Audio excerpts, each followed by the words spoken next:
name's Luke and I'm the director at Tegiwa Imports, and I thought I'd talk today about our new BMW M240i.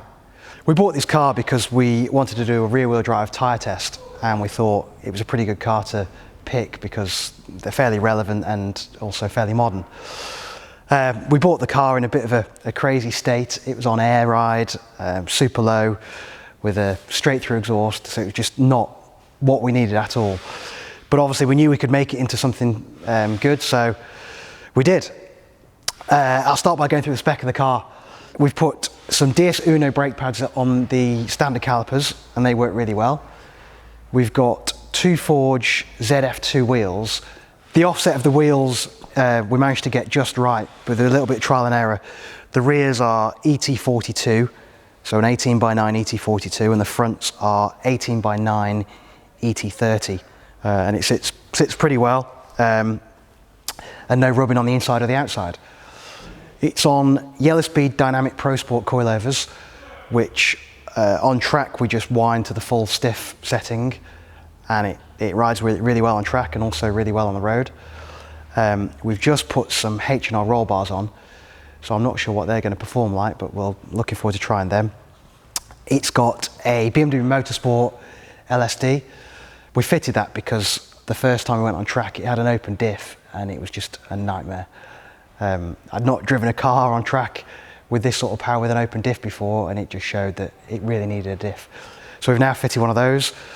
We've got a full set of hard race adjustable spherical rear arms on the car, which allows us to adjust it to get the geo just right, and obviously the spherical bearings make sure that we don't have any excessive play like you would do in a rubber bush. And the car on the exterior luckily came with a couple of nice little carbon fibre mods, a carbon fibre splitter, the mirror covers and the spoiler. So yeah, it's ready to go on the exterior. As far as performance goes, we've fitted a Tegiwa decat downpipe and a Miltec catback system, which sounds really good. It's actually not loud at all. It was only 91 static on a noise test, but still sounds really good.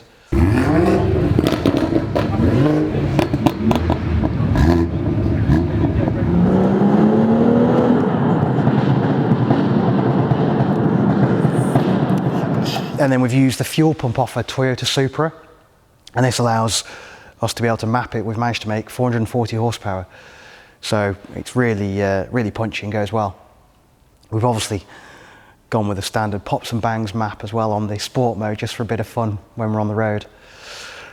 We've remapped the gearbox as well because it's a fully automatic 8-speed gearbox, and fully automatic gearboxes don't really lend themselves to being good on track, but we've managed to remap it and it now performs pretty much like a DCT, like it holds gears all the way until you perform the shift.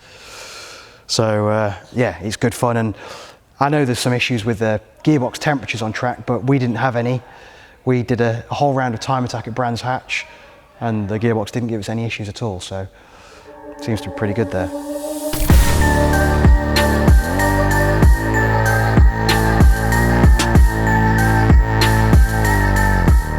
So inside the car we've got some Cobra Nagaro seats on the Cobra adjustable seat rails. They mount really well, in fact they're just at a really good height as well. Also they've got a bar to mount the fifth point of a harness, which lots of seat rails don't have. We've got the Schroth Clubman harnesses, which work really well and obviously they look the part too. Garmin Catalyst, which is the best way of checking your data from lap times. The amount of information you can get back from them really quickly is incredible. At the end of a session you can just look at the screen and it will show you your best lap and your recent lap and tell you where you should be braking and everything else, but we'll come on to a Garmin at another point. We've got an SPA fire extinguisher in the car because, as I said, we entered around a time attack and that was a minimum requirement. SW Motorsport half cage with a rear seat delete, which just gives the whole car a club sport kind of feeling and a little bit of safety too. I did actually have to tape up a button on the steering wheel because there's a limit button right here, and when you're racing I ended up kept on nudging that, so a little bit of a hack. And apart from that, the interior's standard. We entered the last round of time attack at Brands Hatch just for a bit of fun, really, to see how we could get on. I entered into the wrong class, really. I entered Club 2-wheel drive, which you're competing against some pretty highly modified performance cars, but thought we'd just go and do it for some fun anyway. The car at that point had an open diff, so it made it a bit of a handful. We managed to get to a 53.9 around Brands Hatch on the Trofeo tyres, which is a pretty good time for a car that weighs 16-20 kilos. And it was good fun. I was amazed how well the car performed, and it was literally get in the car, turn it on and go. We didn't do anything setup wise or management of the car at all.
The next planned outing for the car is to do our tyre test, and we're just trying to collect up all of the tyres because obviously we want to get a good range of all of the track day tyres, and stock is pretty bad at the moment for most of the suppliers. I'm sure we will, now we've got the diff in it and the roll bars, I think the times will start to tumble as the car will be a lot more drivable.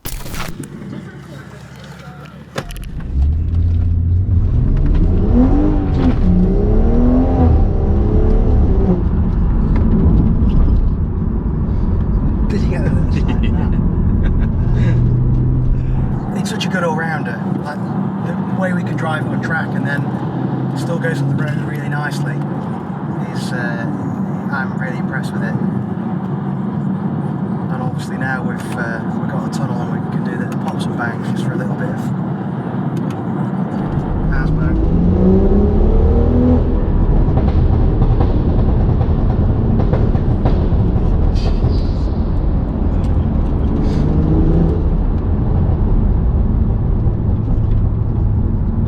Went on forever. Jesus. The dynamic Pro Sport coilovers are quite good because they're fairly compliant from the road, even with the stiff springs that we've put on it now. Yet they perform really well on track. So they're just a good all-rounder. Considering they're only less than £1,000, it's unbelievable, really. Yeah, so we've remapped the gearbox so we can actually drive in full manual now, which if we give you a little demo. So we stick it in third, it won't actually shift up, it just sits there waiting for me to shift up like a real manual, which is obviously quite nice for on track. It's not auto upshifting all the time when you're coming out of a corner or if you want to hold the gear. And then obviously the downshift and the shifting speed is really fast too. So it does, considering it's a full auto gearbox like your dad used to have back in the day, it's actually, it drives just like a DCT really.